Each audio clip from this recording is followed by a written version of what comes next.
السلام عليكم ورحمة الله وبركاته، ازيكم عاملين ايه؟ يا رب تكونوا بأحسن حال. كتير طلبوا مني موضوع الميزانية اليومية، يعني نعمل فطار وغدا وعشاء بأقل من 100 جنيه في اليوم. يعني هتعملي أكل جميل وشكله حلو عشان العين بتاكل قبل البق، وطعمه يجنن، وينفع كمان تفرزيه في الفريزر، وينفع للمصايف تروحي بيه البحر أو تطلعي بيه تخرجي مع أولادك بالليل.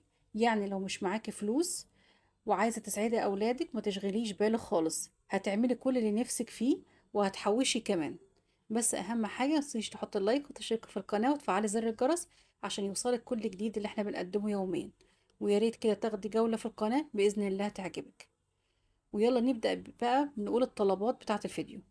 أول حاجة لازم يكون عندك كيلو دقيق ولفة جلاش وعلبة زبادي وبيضتين، بس هي دي الطلبات الأساسية بتاعة الفيديو.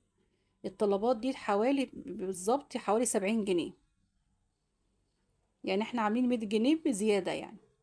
اول حاجة هنعمل كيكة نفطر بيها كده. هنعمل كيكة الفانيليا. هنجهز قالب كيك كده او صينية ألمونيوم او اي حاجة تنفع نحط فيها الكيكة، وندهنها كده بالسمنة او الزبدة او الزيت. ندهنها كويس جدا، وبالذات الجزء اللي في النص ده ندهنها كويس جدا، وهنعفرها بالدقيق كده عشان خاطر ما تلزقش معايا. وفي الوقت ده انا سخنت الفرن على درجة حرارة 180 عشان اول ما اخلصها تدخل على طول وما تاخدش وقت معايا.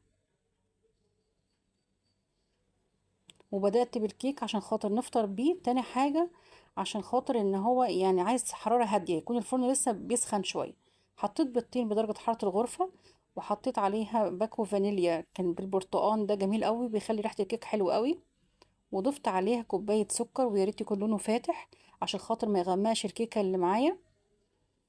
واخلطهم كده بالمضرب اليدوي. وهضيف عليها كوباية لبن دافي واخلطهم كويس جدا، يعني مش محتاج خلاط ولا مضرب ولا حاجة. وكوباية الا ربع زيت، زيت دوار الشمس. واخلطهم كويس جدا لغاية ما يختلطوا مع بعض. وهحط معلقة كبيرة كده خل ابيض. وهستخدم كوبايتين دقيق من الكيلو اللي انا مشترياه. كيلو الدقيق اللي انا مشترياه النهارده كان ب45 جنيه. لو عندك اقل من كده في السعر مفيش مشكلة. نخلت كده الدقيق اللي انا هستخدمه. نخل الدقيق في الكيك مهم جدا يا جماعة، يعني في المعجنات مش قوي، في وصفات تانية عادي ممكن يعدي، بس في الكيك لا. بس الكوباية التانية بقى ضفتها وبرضو نخلتها.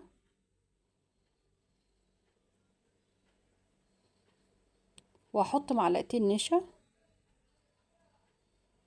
ومعلقة كبيرة بيكنج باودر او ظرف بيكنج باودر.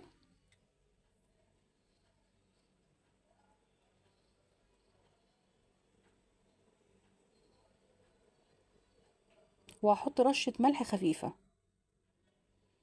واخلطهم كويس جدا جدا كده بالمضرب اليدوي، يعني ما استخدمتش خلاط ولا استخدمت مضرب كهربائي ولا حاجة. مفيش ابسط من كده يا جماعة في المقادير وفي الطريقة. بس جبت القالب اللي انا كنت مظبطاه اول الفيديو كده، وضفت الكيكة.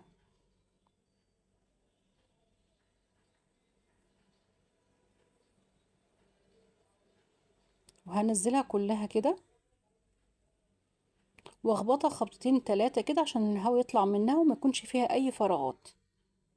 بس على درجة حرارة 180 قعدت معايا حوالي تلت ساعة، ما افتحش عليها خالص. وبعد ما اتأكدت بالخلة كده ان هي استوت هسيبها تبرد بقى. يبقى نقطعها بإذن الله في آخر الفيديو عشان ما تفرولش معايا. الوصفة التانية بقى، كان عندي كده صدر فرخة. غسلته كويس جدا وصفيته وقطعته كده مكعبات صغيرة. ودي توابل الفاهيتا اللي كنت جايباها في طلبات الشهر. اللي ما شافش طلبات الشهر يشوفها يا جماعة عشان خاطر هتفيدوا جدا في الفيديو ده. كان الفيديو اللي فات. بس وحطيت فيها معلقة زيت كده وخلطتها على بعض، يعني مفيش يعني اسهل من كده تتبيلة. بس سخنت طاسة على النار كده وشوحت فيها صدر الفرخة اللي انا هحطه. جبت كده لفة جلاش كنت جايباها ب12 جنيه، اللي بيحسب معايا يعني كيلو دي ب45، وجبت لفة الجلاش ب12 جنيه. جبت صاج كده كبير ألمونيا ودهنته كويس كده بالسمنة.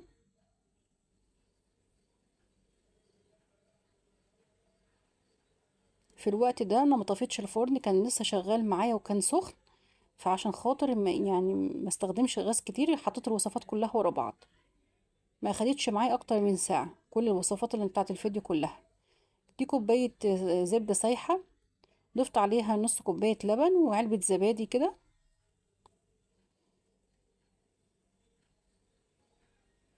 وخلطتهم كويس جدا مع بعض.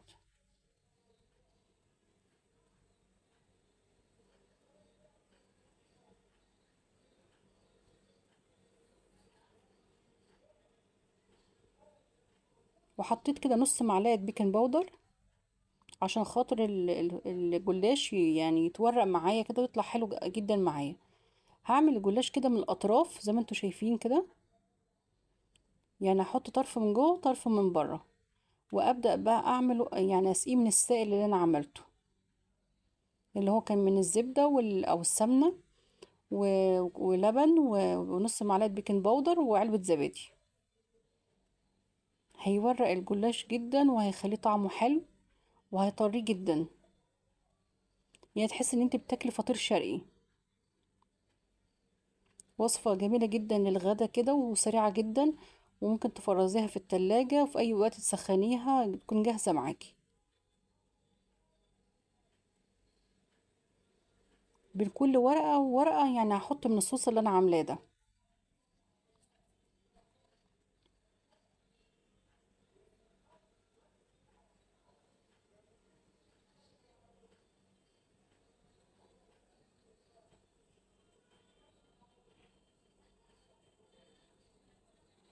زي ما انتوا شايفين كده.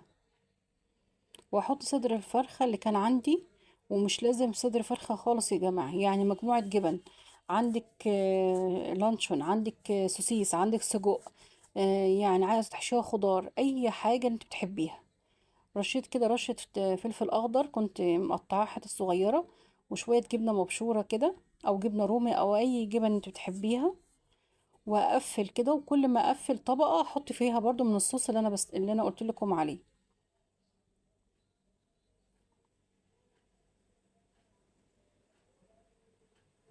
يعني مش شرط خالص صدر فرخة، ده صدر الفرخة ده كان عندي في الفريزر، ما كنتش عارفة اعمل بيه حاجة واستخدمته في الوصفة دي. يعني مش اساسي خالص، الاساس هي الفطيرة اللي انا بعملها، اما اي حشوة اللي انت تحبيه. زي ما انتوا شايفين كده اقفل، وبعد كده احط بقية الصوص اللي انا عاملاه، احطه من فوق كده، لان هو ده اللي هيطر الجلاش ويحوله كده لفطير شرقي، كأني عاملاه بالعجينة بالظبط.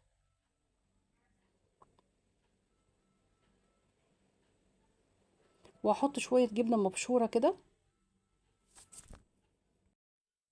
وبعد ما رشيت الجبنة هرش كده يعني قطع الفلفل اللي انا مقطعاها، واحط كده زيتون اخضر او زيتون اسود اللي متوفر عندك حطيه. وبرضه لو عندك فلفل الوان طبعا، بس انا عشان خاطر بعمل وصفة اقتصادية فاخترت بس فلفلاية خضرة بس، لان انا مش عايزة اكلفكم خالص في الوصفة. بس هدخلها كده على الفرن اللي انا اصلا مشغلاه من بعد ما طلعت الكيكة، مسافة 10 دقايق هتستوي معايا وشها هيحمر وخلاص. يلا نعمل بقى فطاير للعشاء. جهزت كوباية مية دافية وحطيت عليها معلقة سكر ومعلقة خميرة، ودوبتهم كويس جدا مع بعض كده. وبعد كده حطيت معلقة لبن بودر، لبن بودر حلو جدا في المعجنات. وبعد كده ضفت عليها ربع كوباية زيت. وهضيف الدقيق تدريجيا، يعني حطيت كوبايتين دقيق وبعد كده خلطتهم. يعني الكيلو يعني لسه كان كيلو الدقيق لسه ما كانش خلص معايا كمان.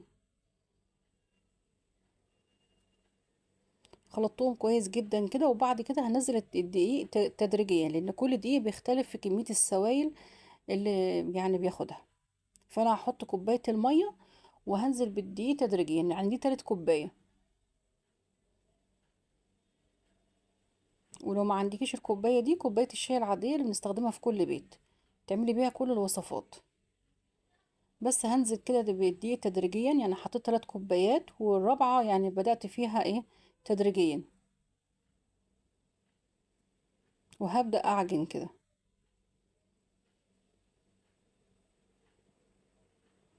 لغاية لما العجينة ما تلزقش في ايدي.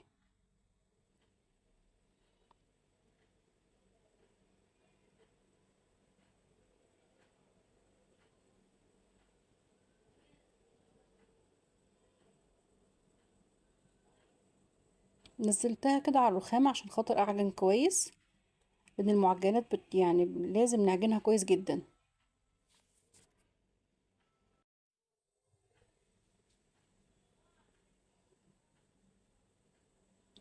بس كده رشيت رشة دقيق خفيفة كده، والعجينة كانت طرية جدا معايا، يعني زي اللبانة بالظبط. بس غطيتها كده أول ما حسيت ملزقتش معايا 10 دقايق بس، أنا مش هخمرها. يعني هي عجينة مش محتاجة تخمير خالص رغم إن فيها خميرة. بس كده ريحتها 10 دقايق وعملتها رول وقطعتها قطع صغيرة كده.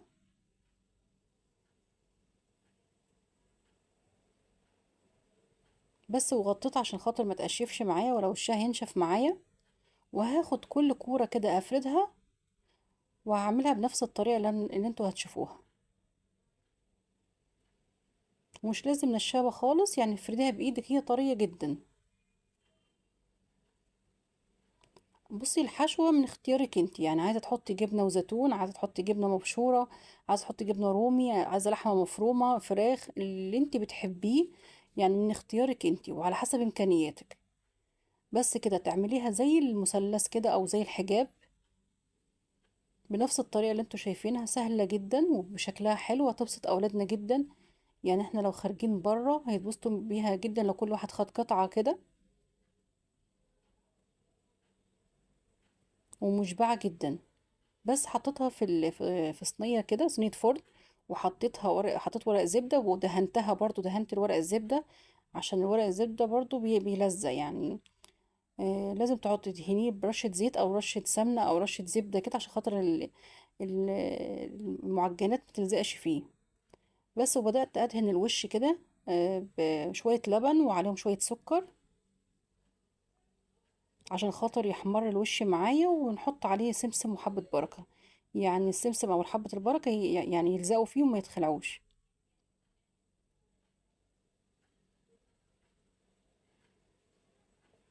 عايزة تستخدمي مية بسكر برضو مفيش مشكلة بدل اللبن. بس هحط رشة سمسم كده، أو رشة حبة بركة، أو حبة البركة براحتك زي ما انت عايزة. أو عايزة تعمليها سادة مفيش مشكلة.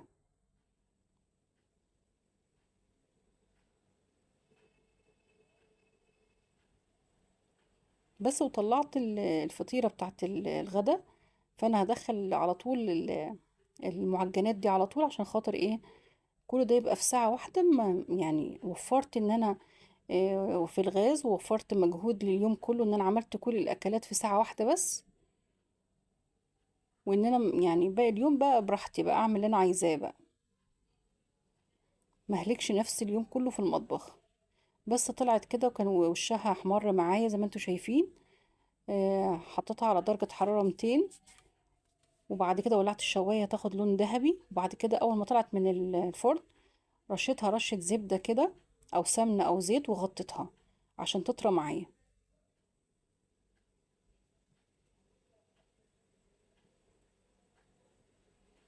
دي بقول لكم نماذج لو انا عايزة افرزها واحطها في الفريزر، واي وقت يعني اطلعها ان انا اكل منها، او ان انا اعبيها كده واطلع بيها مثلا فسحة او رحلة، او ان انا طالعة على البحر مثلا في المصايف وكده. فكرة برضو حلوة جدا ان زي تجهيزات صيفية.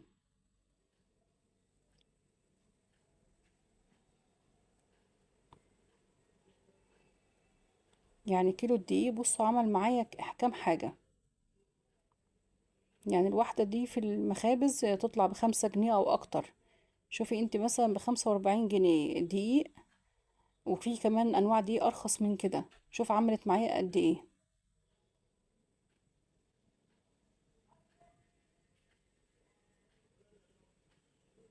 تاني حاجة كده، الكيكة اللي عملتها اول مرة يعني اول فيديو، فبردت معايا وما ينفعش اقطعها غير لما تبرد يا جماعة، عشان خاطر ما تتفتولش مني او تتفرول مني.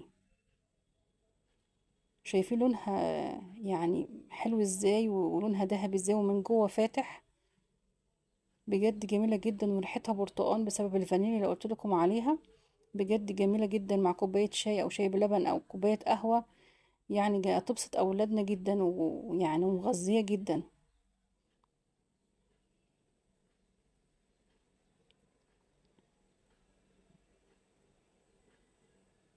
ودي الفطيرة اللي احنا عاملينها، فطيرة الشرقي بلفة جلاش واحدة. بصوا طالعة ازاي وحلوة وبجد اولادنا بيحبوا الحاجات دي جدا في الاجازة. يعني الاكل معانا طالع حلو قوي، وطعمه حلو وشكله شيك جدا، وبسعر يعني لا يذكر خالص. 70 جنيه كل الطلبات اللي انا اشتريتها النهاردة. بخلاف بس صدر الفرخة، انت ممكن تحشيها اي حاجة انت بتحبيها. بإذن الله الفترة اللي جاية هنكتر من الميزانية اليومية دي والوصفات الاقتصادية. وطلباتكم أوامر، أي حد طلب مني وصفات أو أي حاجة بإذن الله الفترة الجاية هنزلها بإذن الله في القناة. يا ريت تكون الوصفات عجبتكم، وهحب تنفذوها كده وتقولوا لي رأيكم في التعليقات على الوصفات.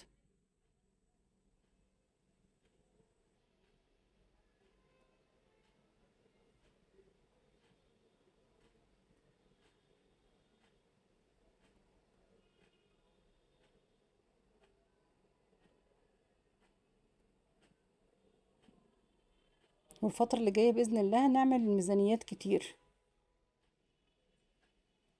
ميزانيات أسبوعية وفي منيوهات وفي كل حاجة بإذن الله. أهم حاجة بس ما ننساش اللايك والاشتراك في القناة وتفعيل زر الجرس. السلام عليكم ورحمة الله وبركاته.